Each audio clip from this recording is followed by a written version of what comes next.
Thinking Aloud. Conversations on the leading edge of knowledge and discovery with psychologist Jeffrey Mishlove.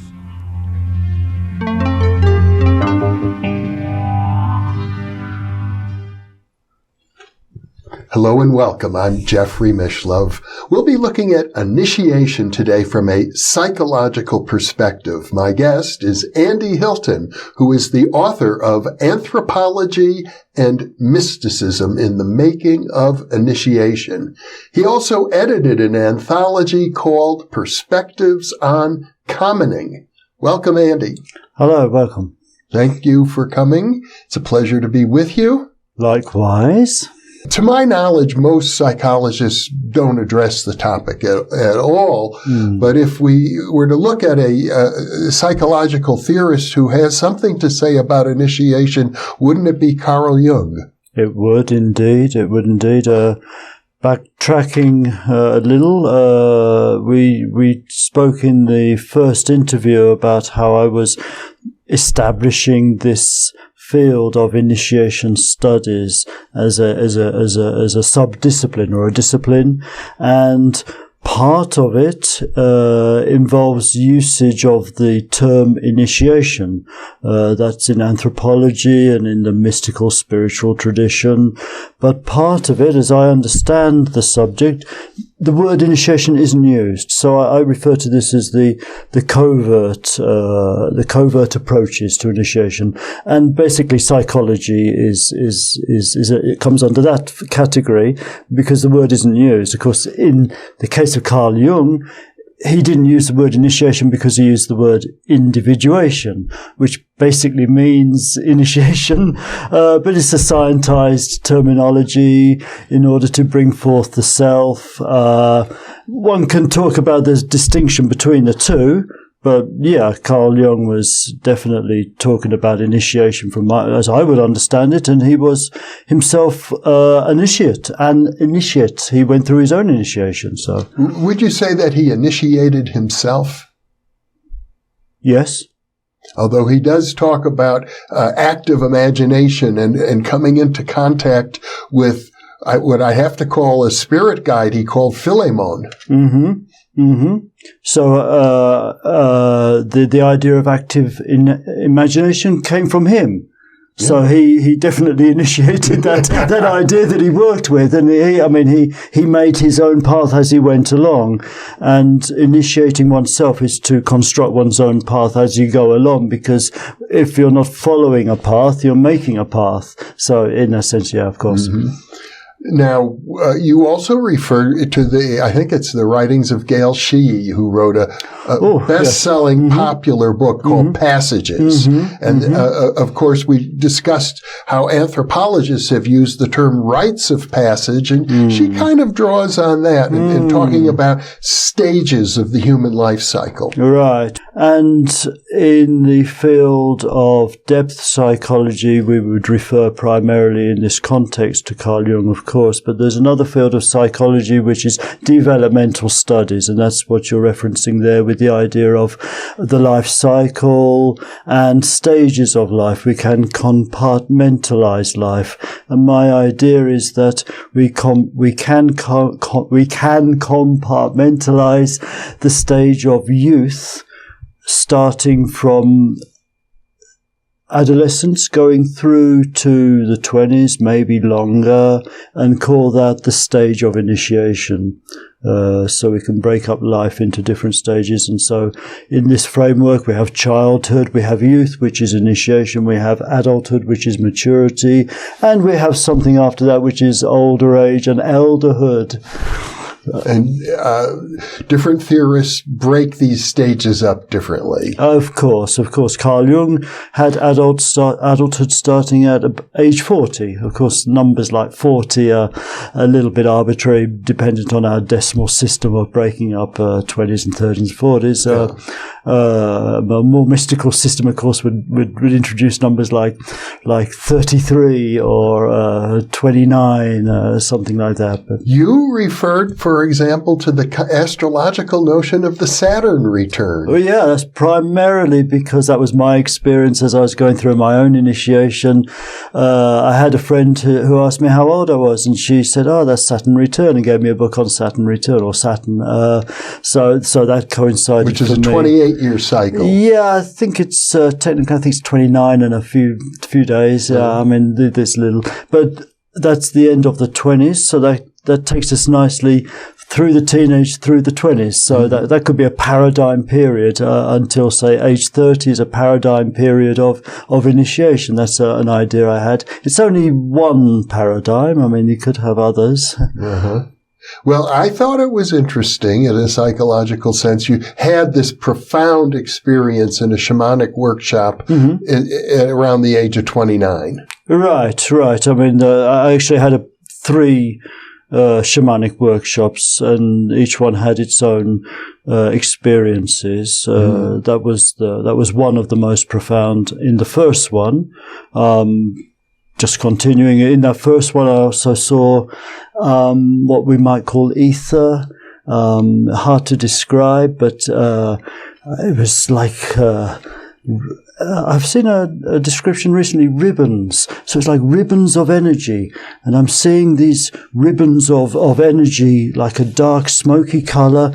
And I'm looking at the lights. Yeah, I'm seeing, okay, there's the people. Yeah, I'm everything, but I can see it. So I'm seeing energy, an energy form. It may be what was called ether in the old days. It may be what we call dark energy nowadays. I don't know what it was, but that's what I saw. But so that was one experience. In artwork sometimes, like the paintings of Van Gogh. Okay, yeah. Yeah, maybe we could relate it to that specific example. In the second workshop, I saw a vision, and that was a stone, a grey stone cut in half with a layer of a thin circle of black, a thin circle of white, and then a big heart of red. Reading later, Campbell, what's his name? Joseph Campbell, the Master of God, Creative Mythology. That's the 4th volume. From that, I understood that to be the Philosopher's Stone. And also, by looking down with the red circle, that's the chalice. So that makes it, I can't think of the Holy Grail legend. You've got it. So the Holy Grail is the Philosopher's Stone. So I received those in that vision.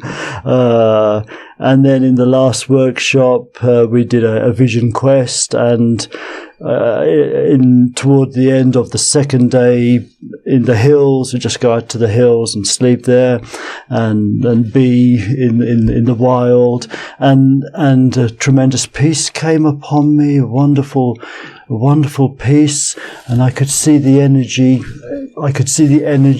spiraling down to a place I couldn't actually see, but I think there was water there, so I thought it was maybe kind of like an aquifer. So thinking about it, maybe some kind of electromagnetic. And also in the shamanic context, there's the idea of power points or power spots on the earth. So I thought, well, that's a power point. So then I thought, well, they're everywhere, these power spots. There's nothing that sacred about them. So that was another mystical experience in this series of workshops. Visionary. Experiences. Yeah, these were all visionary experiences. There was a healing experience, which of course goes nicely with shamanism. There was a nice, interesting experience after the first workshop. At one point, I got home and I decided just to sit, and I shut my eyes, and there's this deer looking at me. And then, that was a surprise. So I shut my eyes again, and this time there's a frog looking at me. Really strongly, very vivid. It wasn't a normal meditative experience. They just jumped out at me. And then a third time, and the frog had become a toad, or brown-coloured. And then to cut to the part I was coming to, there's some other things. I'll put those aside. I'm walking along the street a few days later in North London, and there's leaves. There's leaves on the ground, and I for some reason I pick up under a leaf and there is a frog. And it is in a kind of a very frog shape. It's rigid. It's not alive. So that would be like in the shamanic tradition of power animal. So if I had been living that tradition, I would have kind of pocketed it or eaten it, or I just put it back. But it was a manifestation, so that wasn't visionary. So some experiences were visionary, some were synchronicity, some were the physical manifestation of some kind. Yeah. Well, I guess it's fair to say in the terms of Abraham Maslow that this sequence of events that occurred for you when about 29 years ago, when you were about 29, that we could call it a peak experience. Yeah, I think, as I understand, he very much had that kind of thing in mind when he said peak experience. He wasn't thinking more generally of the moment in sport when you're in the zone. He was thinking of this kind of thing, as I understand. And you're right. You do rightly point out that I'm now in double Saturn return, to use that framework, and I find myself in a second phase, which is kind of interesting. I hadn't expected it. I've come back to this world of mysticism and the paranormal, or Psi, or whatever we want to call it, spirituality also, of course, and I find myself having experiences with the UFO or UAP experiences, synchronicities coming up. Here I am. This is all part of it for me. And I'm calling this a regeneration. So I've had my initiation and now I'm having my regeneration. And in the interim, you really spent the past 30 years more or less writing your book, Anthropology and Mysticism in the Making of Initiation. Yeah, and also falling in love and getting married and having children and doing a job and just being in regular life. Yeah. But as a hobby on the quiet, I've always had the initiation thing going on. Initially, I researched helping a friend with some work she was doing, and taking a feminist perspective on the work of Robert Bly on male initiation. And then I got interested in the anthropology and researched that just as a hobby. And I was living in Brighton. I used to go to the library there in Oxford, and the Bodleian Library. That was wonderful. And then I continued when I went to Istanbul, and the internet came, and so I could research online. I had written everything by hand, and I dumped it, and I was finished, and I was good with it. It wasn't a problem because I knew what I thought. And then a couple of years ago, it came back to me to actually do this. So to publish. To write again from the beginning. I had the basic ideas, but I rewrote everything. I rewrote from zero, and publishing, I went for it, and things fitted into place as sometimes they do. Well, let's talk about Robert Bly. He was a major cultural figure. He influenced you. Well, in terms of giving me the idea of initiation and setting me off on that track entirely. In terms of male initiation, I liked what he was doing a lot, but I wouldn't call that influential particularly. Well, he was known, to my way of understanding, as the founder of what people called the men's movement. Yeah. I mean, the men's movement was a thing. Response to feminism, a post-feminist masculine identity, which I didn't really go with it, to be honest. I was reticent about that. Let me just mention parenthetically, for the benefit of our viewers, the introduction to the New Thinking Aloud series uses the voice of the now departed Jerry Jansen. Okay. He says, thinking aloud with Jeffrey Mishlove. Doesn't even say new thinking aloud. He was a leader in the men's movement. He was inspired by Robert Bly. So every introduction to every single program on this series includes the voice of, he had a magnificent radio voice. He appeared on KGO in San Francisco. He had a weekly radio program focusing in on the men's movement. And he was a good friend of mine back in those years. And he pointed out, for example, how men die earlier than women. women live longer than men, and he began asking why. What's going on there? Yeah, did he get an answer to that question? Yes. Well, he felt that the lifestyle of being a male was more stressful. He thought that had a lot to do with it, and he began looking at the psychology of men. Right. I mean, I don't want to go into it now because we're here to interview you, but I did want to mention that parenthetically, that in the background, just that voice of Jerry, who died years ago, is a reminder to me of the power that the men's movement had in its day, and I still regard it as very, very significant. I consider myself a feminist, but I think the men's movement is very important. Well, I don't think the men's movement is worth talking about unless you start from feminism. I mean, it's got to be post-feminism, otherwise it's retrogressive. And it's still continuing. In Britain, they're doing work in prisons with men. It's a good thing. Entirely. And the sociological thesis of from the masculine point of view of the crisis of masculinity is interesting and has some bite, has some relevance. Yeah, for sure, definitely.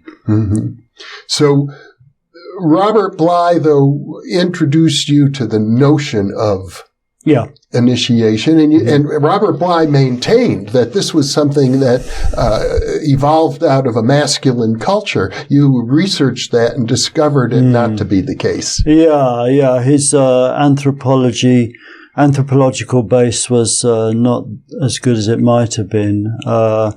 Historically, there has been an emphasis on male initiation, partly, of course, because the early anthropologists and most anthropologists have been men doing science in the masculine domain, yes.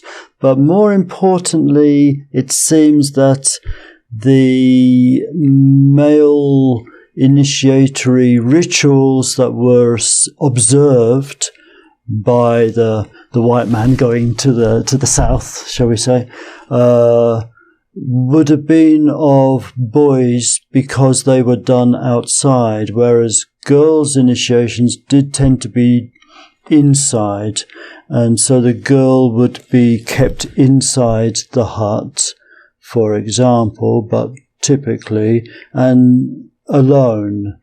Another reason for emphasizing male initiation was the idea that female initiation was a natural event. You didn't need initiation. Girls became women naturally. They bled.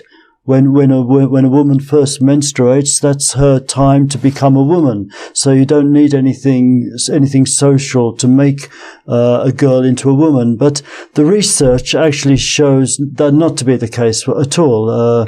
In fact, who I forget their names, Alice Schegel and Barry the Third. I forget the names of the researchers, but drilling down and looking at the anthropological record, using the statistical analyses that they had, it was found to be the converse, that actually female initiation was more common than male initiation.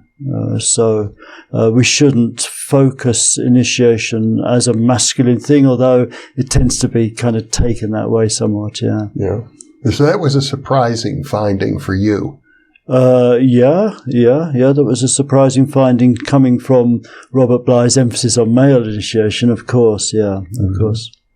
Well, Carl Jung, when he talks about the individuation process, he often refers to the spiritual traditions of Gnosticism and alchemy, the processes of the alchemical marriage, for example.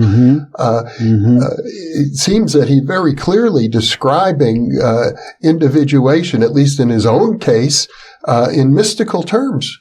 Yeah, I'm not an expert on Jung by any means. But he clearly deeply involved himself in that esoteric tradition. I think he probably trod a fine line between staying mentally sane and healthy in an external environment, and tipping over a little bit too far. I think he probably walked a very fine line.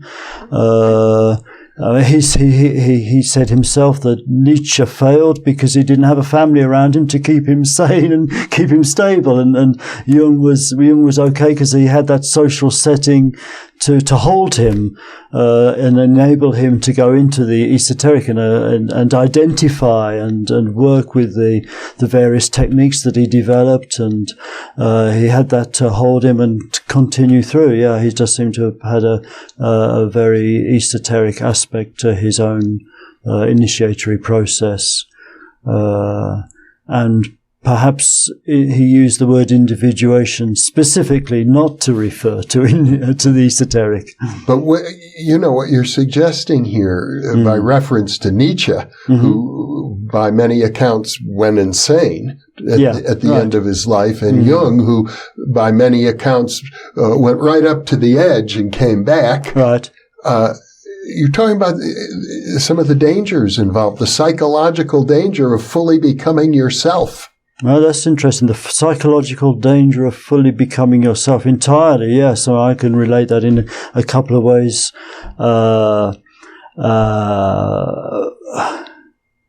Shall I say that in my own initiation, one of the first events was a dream in which there was a giant bee, a really large bee, and for some reason I crawled right under it, and it was very dangerous, and that can certainly be taken as symbolic of the risk. The symbol of the bee is also interesting, and there's much more to say about that, but just staying with this, at that time, in my experience, I was working with schizophrenics, and I was trying to understand schizophrenia and the aspect of the paranormal as an early experience in life, causing dissociation of like ego, the inability to handle that kind of experience. So an early initiation, if you want, because I'm talking about initiation quintessentially in the adolescent 20s period of the youth.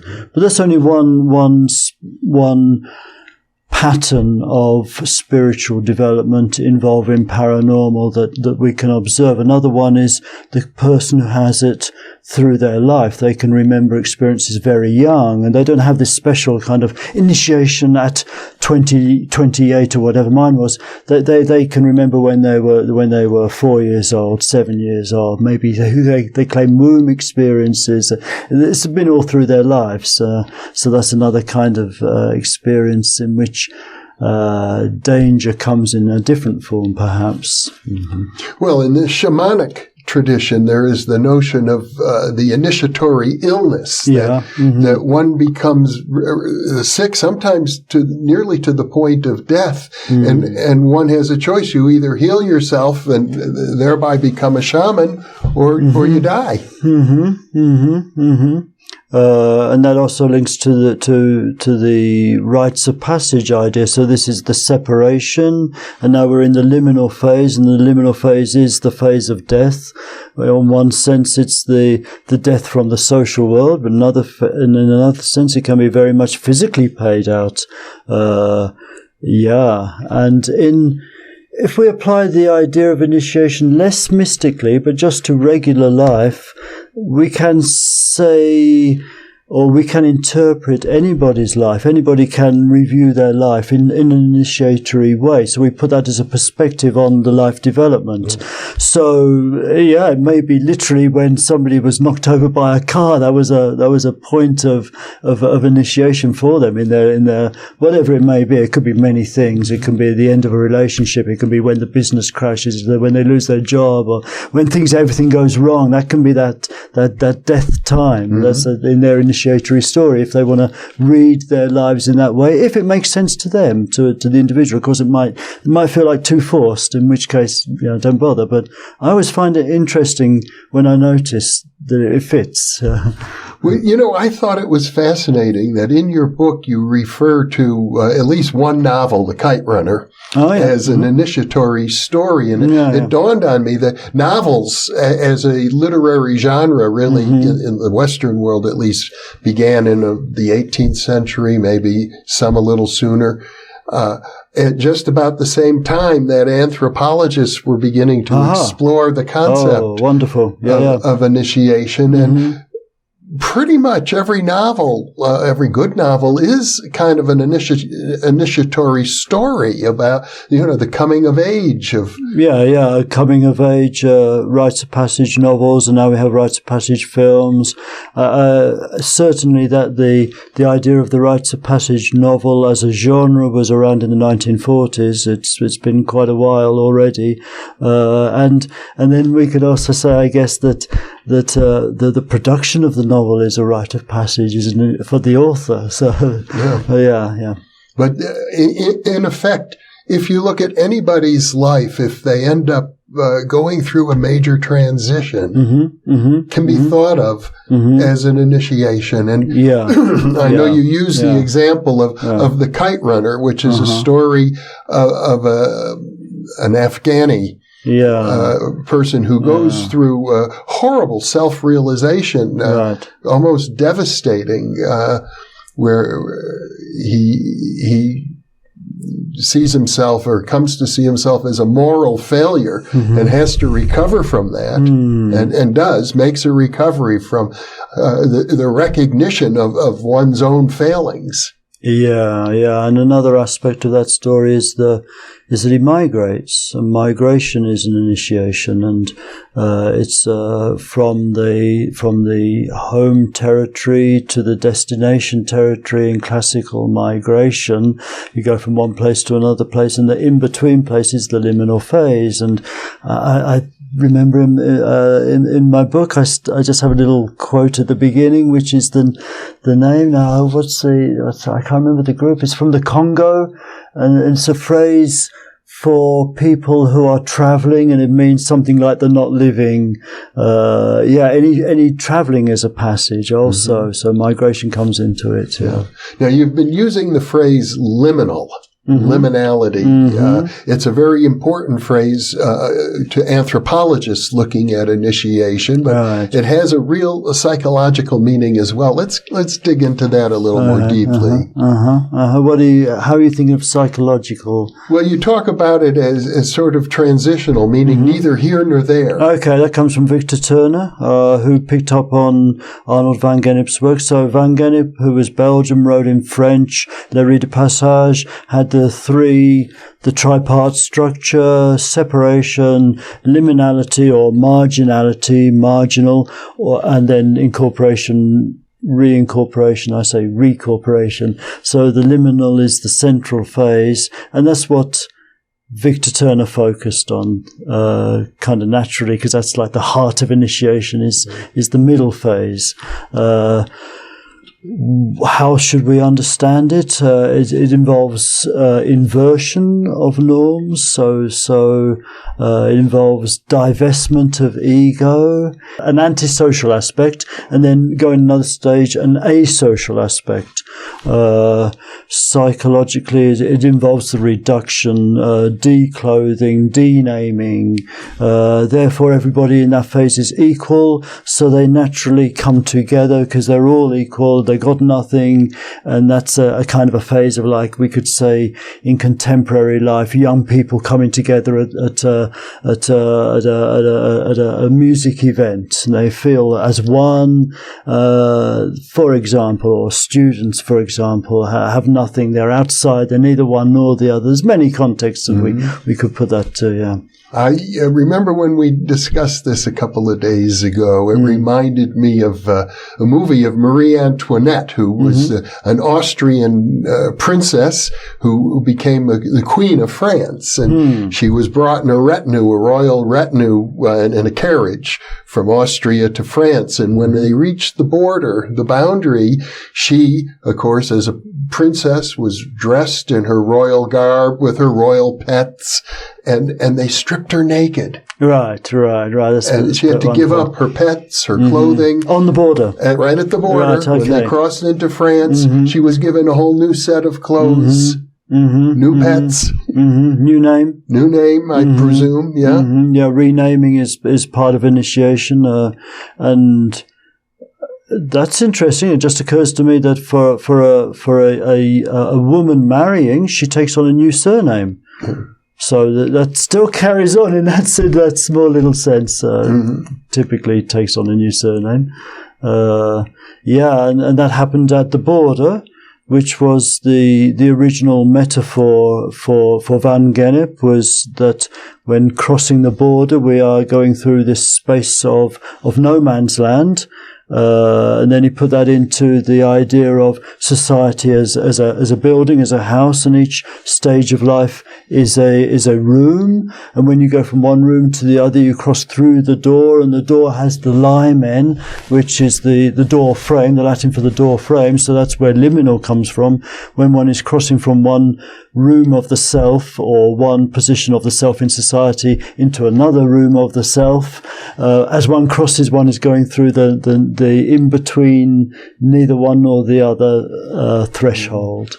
I know there's a mystical text called the Cloud of Unknowing. Oh, okay. A medieval mystical text. Yeah. And it really suggests if you're going to enter into a new phase, you kind of have to give up. You have to enter into a point at which you just don't know what's about to come. Right, and then that resonates very much with the lack of ego and the access to mysticism through loss of any attachment, which is, of course, a well-known Buddhist approach to mysticism, indeed, yeah. I mean, as I recall from reading your description of the shamanic workshops you attended some 29 years ago, when you first started, when you signed up for those workshops, you didn't really know quite what to expect. Oh, for sure. I had no idea what to expect. I had previously had my initiatory dream, which is also in Jung as an individuation dream, and that was interesting. Which I consider the start point of the main part of my 9-month period. And in that we started in a house, and we're in a party, so that's the social world. And then I go outside and there's a tree and the phone's ringing from the tree. So I call everybody, look at this, there's a telephone ringing from the tree. So that for me is the psi paranormal, that aspect of things. And then I became aware of something much more important happening over there. So I go over there and it's a beautiful starry clear night, and the ground opens up as a drawbridge up to the sky, and the sky begins to circle, and the stars come together into the shape that I have on the front of my book, that symbol. The stars are moving like this, and that became my symbol of initiation, and I analysed it as a swastika. It's used in the 2 form for the I Ching. There's many resonances going on there. So one analysis I made of that experience is that is possibly cosmic consciousness in the dream form. And then in the shamanic workshop, I experienced cosmic consciousness in the trance form. So I could say I wasn't entirely surprised by everything that happened. You know, I knew something was happening. I didn't know what was going to happen, but I knew something was happening. Now, you've used the term cosmic consciousness. As I recall, it was a psychiatrist, R.M. Buck, or Bucky, right. Canadian psychiatrist who first introduced that term into the psychological literature. Yeah. I mean, when I first experienced it, I had no idea what had just happened. It just blew my mind, but I didn't have any name for it. Then I used the word enlightenment, and I thought, well, I've just been enlightened. So that's enlightenment? Really? Well, okay. Okay, but shouldn't I still be enlightened? I don't think I'm enlightened now. So enlightenment is an event. So can you be in life? Can it continue? And it took me many years before I found somebody who had been in state, as she called it, for a month. So from that, and she's living, and somebody I contacted and knew, which is better than reading about the experiences even of like Yogananda, who or somebody of great mystical, spiritual value and renown. Still, if they're distant, you're kind of feeling too sure. But if you're chatting to somebody through a share group, and you can sense that we're talking about the same thing essentially, then I got to that, and it took me still another 10 years subscribing to the Journal of Consciousness Studies before I came across somebody, Alan, I can't remember his name, but he co-wrote an article with Charles Tart, and there I came across the term cosmic consciousness, which was of course already 100 years old. I just didn't know it. So I thought, okay, that's a better name than enlightenment, cosmic consciousness. Now, I don't know whether I'd use consciousness. The terminology is changing. How would you define cosmic consciousness? How would I define it? In terms of your own experience. Okay. Well, you can characterize it in various ways. For example, I've already said in trance. So one can be in this cosmic consciousness or unitive consciousness. Or the term I like at the moment is using the idea of the holographic universe. So if we use the model of the holographic universe, then it's the coherent mind. That's quite a nice name. But God also, of course, is a more traditional name. The cosmic consciousness experience can be characterized in terms of the conscious state. So one can be in the dream state, the trance state, the waking state, maybe the sleeping state, maybe the dead state. So that's one perspective. Another perspective, of course, is how long it lasts. Classically, in the trance state, it's like the one I had. It's Wumpf, it's the diamond lightning. It comes just like that. You're suddenly in it, and it lasts a couple of minutes, maybe. In my case, it's hard to say how long it actually lasts because I came down from it to OBE. So I was in the cosmic consciousness for a period of normal time, whatever that was, and then I came down to OBE. Out of body. Yeah, out of body experience, and I was flying over the world, over South America. I was looking down at South America as luminous light, and I could see the Amazon jungle. I just saw the green, and I knew it was all going to go. So from that, I gained the prophecy of the end of the Amazon jungle, and I've never had any particular hope for the Amazon jungle since then, bearing in mind that prophecies are tricky things. They may only be at one likely or possible future, not necessarily the future. I lost my train a little bit. It seems that upon having this extraordinary experience, hard to put into words exactly. Oh, yeah, we're talking about, okay. So we talk about length of time, we can talk about level of consciousness, and we can talk about, so these are like structural, we can talk about the content of the experience. I would say that primarily there are three elements in the trance experience. In the waking experience, we need to add love, beauty, something like that area. But in the trance, where we're not living in the world, we don't have that. People have asked me, what about love? And I said, no. Sorry, I'd like to, but no. One is there's still perspective. One doesn't lose self in the sense of there is still a perspective. So there's still self in that sense. Okay, there may not be ego in some Freudian sense, but there's still self as a perspective. And so that perspective from the point of view of space expands out. So that the point is here, but it expands out to all here. The here is entire. It's the cosmos. It's the whole. Similarly with time, it's right now, but now it spans out to all time. It's the eternal. So there's the all space and there's the all time. So there's the spatio-temporal unity, the whole, and that's the unity of experience. But there's also the experience of light, which is radiance. It's light in the darkness. The dark is light. It's a radiance.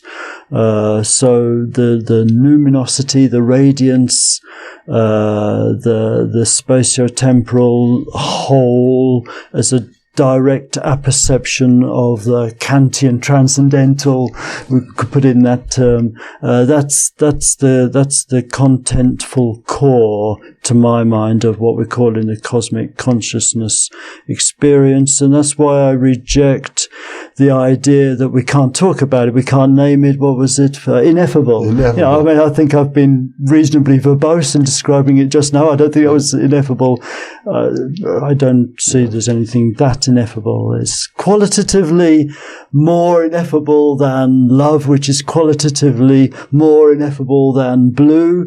Perhaps, but that's just that's actually a quantitative difference more than a qualitative. Well, I think one of the keys for me in understanding your narrative is that after having had this experience, you began to seek out a supportive community to help you to better understand it and to nurture it and sustain it. Well, no. I sought out anybody or anything that would help me to understand it, and I struggled. In those days, we didn't have the internet, so it was more difficult then. It took me a long time to come to the name cosmic consciousness. It's helpful to name your experience. If you can find a name to your experience, it really does kind of give you something to grip onto. Otherwise, it's more difficult. So naming was important.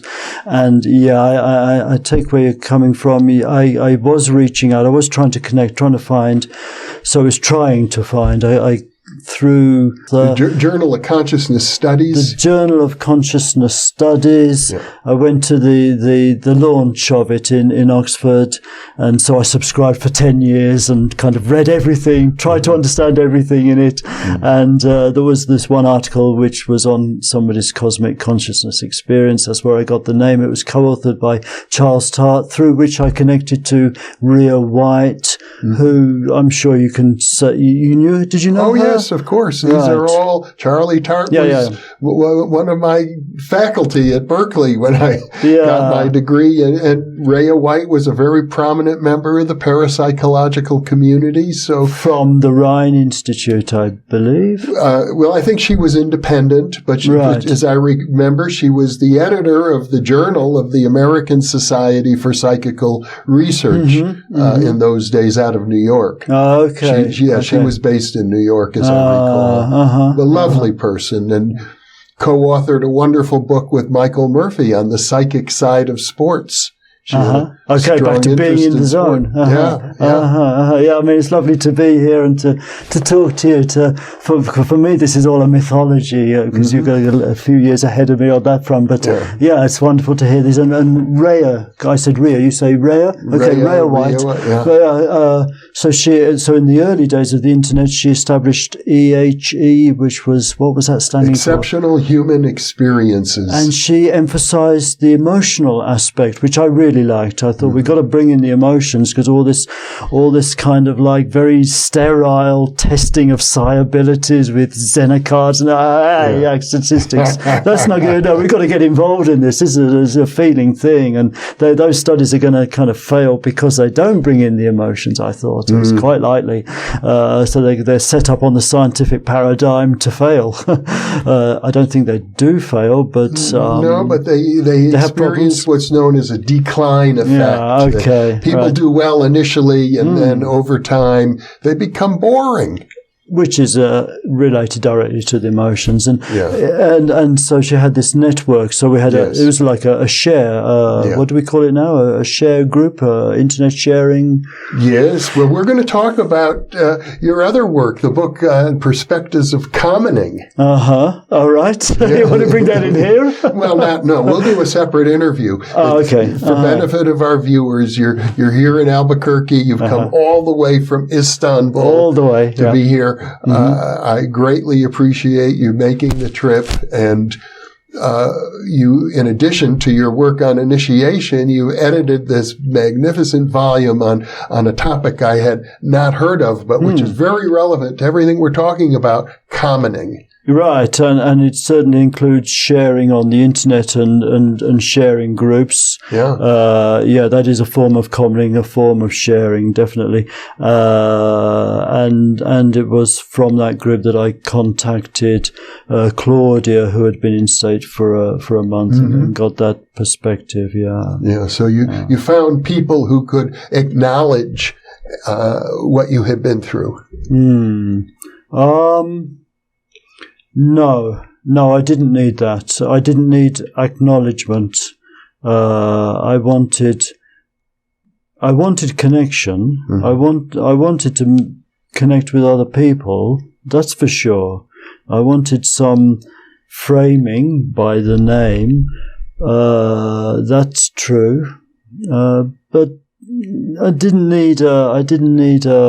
I knew what I knew. Yeah. There wasn't any question about it. I didn't need other people for that. You could acknowledge yourself. Yeah, exactly. Which is, in effect, a form of self-initiation. Yeah, and in Jungian terms, it's the manifestation or the realization of the self, maybe with a capital S.